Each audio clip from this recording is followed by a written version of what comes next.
नमस्कार। आज के हमारे इस खास एक्सप्लेनर में आपका बहुत बहुत स्वागत है। आज हम बिजनेस और मैनेजमेंट की दुनिया के एक ऐसे बज़वर्ड पर बात करने वाले हैं जिसे हम सब ने कभी ना कभी जरूर सुना है, जुगाड़। आपने अक्सर सुना होगा कि कैसे जुगाड़ कम संसाधनों में बड़े काम करने का एक अचूक भारतीय टैलेंट है, राइट? लेकिन आज हम इस ग्लोबल ट्रेंड के अंदर झांकेंगे और उस कड़वी सच्चाई को बाहर लाएंगे जो शायद आपको ये सोचने पर मजबूर कर दे कि क्या जुगाड़ वाकई में कोई वरदान है या फिर इसके पीछे कुछ और ही कहानी चल रही है। चलिए शुरू करते हैं। तो चलिए जल्दी से देख लेते हैं कि आज हम किन टॉपिक्स को कवर करने वाले हैं। हम 6 हिस्सों में इस टॉपिक को समझेंगे। पहले जुगाड़ का एक्चुअल कॉन्सेप्ट, फिर फ्रूगल इनोवेशन की चकाचौंध, उसके बाद सिस्टमिक विफलता के लक्षण, इनोवेशन का भ्रम, पॉलिश्ड जुगाड़ बनाम वास्तविकता और आखिर में क्विक फिक्स से आगे की राह। तो बेसिक से लेकर इसके गहरे इम्पैक्ट तक हम सब कुछ कवर करेंगे। हमारी चर्चा का पहला भाग है जुगाड़ का कॉन्सेप्ट, खटारा गाड़ी से लेकर बिजनेस बज़वर्ड तक का सफर। ग्लोबल बिजनेस कंसल्टेंट्स ने तो इस शब्द को बहुत बाद में अपनाया, लेकिन इसका असली लोकल मतलब समझना बहुत इंटरेस्टिंग है। तो असल में जुगाड़ है क्या? आपको जानकर हैरानी होगी कि मैनेजमेंट की किताबों में छपने से पहले उत्तर भारत में जुगाड़ लिटरली एक खतरनाक बिना रजिस्ट्रेशन वाले कबाड़ और सिंचाई पंपों को जोड़कर बनाए गए वाहन को कहा जाता था। जी हाँ, ये कोई बहुत बड़ा चमत्कार नहीं था, बल्कि बस किसी तरह काम निकालने का एक इलीगल और कामचलाऊ तरीका था। और फिर धीरे धीरे यही शब्द किसी भी तरह के क्विक फिक्स या काम चलाने के लिए हमारी आम बोलचाल का हिस्सा बन गया। अब आते हैं दूसरे हिस्से पर, फ्रूगल इनोवेशन की चकाचौंध, यानी इस क्विक फिक्स का महिमा मंडन कैसे हुआ। कॉर्पोरेट दुनिया ने अचानक से इसे गरीबी से निपटने के तरीके की बजाय इंडोवेशन यानी भारतीय इनोवेशन कहकर ब्रांड करना शुरू कर दिया। ये देखना बड़ा दिलचस्प है कि कैसे दुनिया भर के बड़े बड़े एग्जीक्यूटिव्स और प्रोफेसर्स ने गरीबी और मजबूरी से निकले एक सर्वाइवल टैक्टिक को एक फैंसी मैनेजमेंट थ्योरी बना दिया। उन्होंने इसे नाम दिया सस्टेनोप्रेन्योरशिप। उनका कहना था कि सस्टेनेबल इनोवेशन के लिए जड़ों से शुरुआत करनी होगी और सीमित संसाधनों से समाज की बुनियादी समस्याएं सुलझाने में जुगाड़ एकदम परफेक्ट फिट बैठता है। अब सवाल ये है कि भारत इस फ्रूगल इनोवेशन का लीड मार्केट बना कैसे? इसके पीछे कई कारण बताए जाते हैं। हमारे यहाँ एक बहुत बड़ा महत्वाकांक्षी मिडिल क्लास है जो कीमत को लेकर काफी सेंसिटिव रहता है। इसके साथ ही इंफ्रास्ट्रक्चर की भारी कमी है। अब जैसे बार बार होने वाली बिजली कटौती ने मिट्टी कूल को जन्म दिया, जो मिट्टी का बना एक सस्ता फ्रिज है और बिना बिजली के चलता है। या फिर हस्क पावर सिस्टम्स, जहाँ गाँव में फेंकी जाने वाली चावल की भूसी से ग्रिड से बाहर के गाँव में बिजली पैदा की जा रही है। इन्हीं सब चीजों ने मिलकर भारत को इस काम चलाऊ इनोवेशन का पोस्टर बॉय बना दिया। लेकिन कहानी में एक बड़ा ट्विस्ट है। भाग 3, सिस्टमिक विफलता का लक्षण, कड़वी सच्चाई। अब तक हमने मैनेजमेंट की किताबों वाला उजला पहलू देखा, लेकिन अब जरा रियलिटी चेक करते हैं।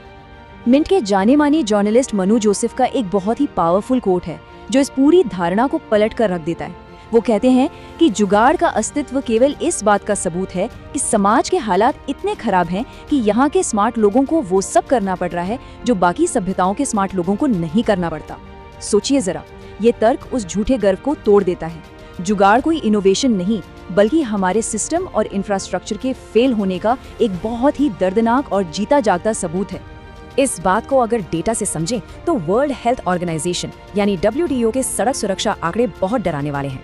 सड़क दुर्घटनाओं में होने वाली मौतों में एक बहुत बड़ा चंक, लगभग 29% हिस्सा अन्य श्रेणी के वाहनों का है। और अंदाजा लगाइए इस अन्य कैटेगरी में क्या आता है? वही अनियंत्रित कबाड़ से जुड़े जुगाड़ वाहन जो हमारे ग्रामीण इलाकों में धड़ल्ले से दौड़ रहे हैं। तो पॉइंट ये है कि काम चलाने की ये जो हमारी संस्कृति है, ये सिर्फ एक सोच नहीं है, ये असल में हमारी सड़कों पर एक बहुत बड़ा जानलेवा रिस्क बनकर घूम रही है।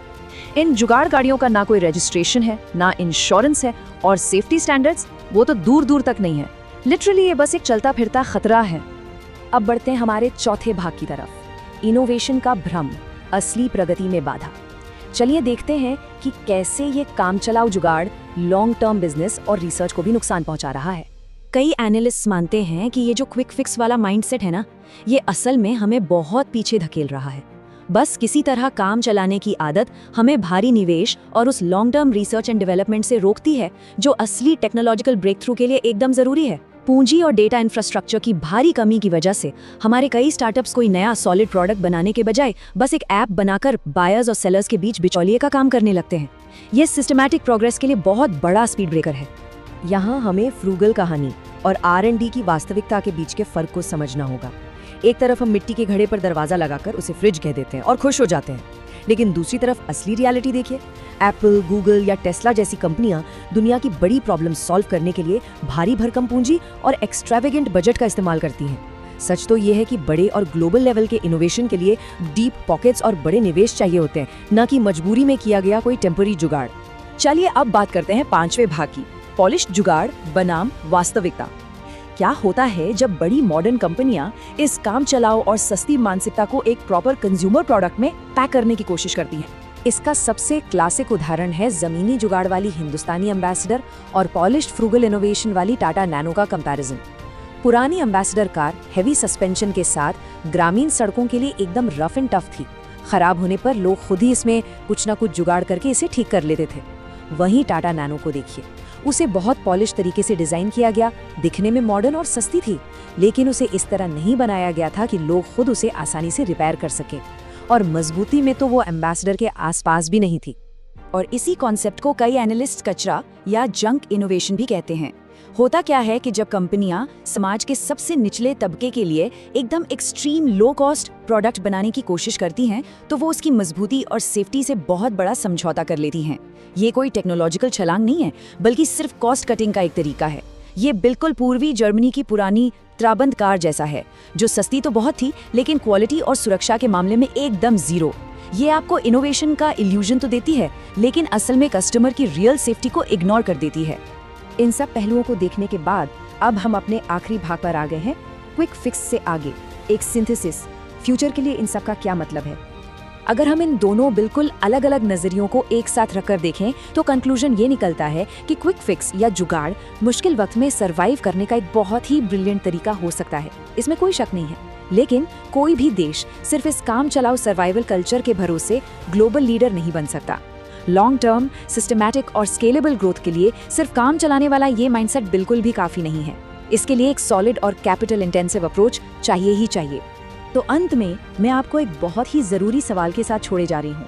अगर ये सच है कि रियल और सिस्टमैटिक इनोवेशन के लिए भारी पूंजी और मजबूत इंफ्रास्ट्रक्चर की जरूरत होती है, तो क्या एक ग्लोबल पावर बनने के लिए हमें इस क्विक फिक्स या जुगाड़ वाली मानसिकता को हमेशा के लिए पीछे छोड़ देना चाहिए? क्या मजबूरी के दिनों की ये सर्वाइवल ट्रिक्स आज हमारे सुनहरे भविष्य और असली पोटेंशियल को रोक रही हैं? इस पर सोचिएगा जरूर। आज के इस एक्सप्लेनर में बस इतना ही। उम्मीद है इस चर्चा ने आपको एक बिल्कुल नया नजरिया दिया होगा। जुड़ने के लिए बहुत बहुत शुक्रिया।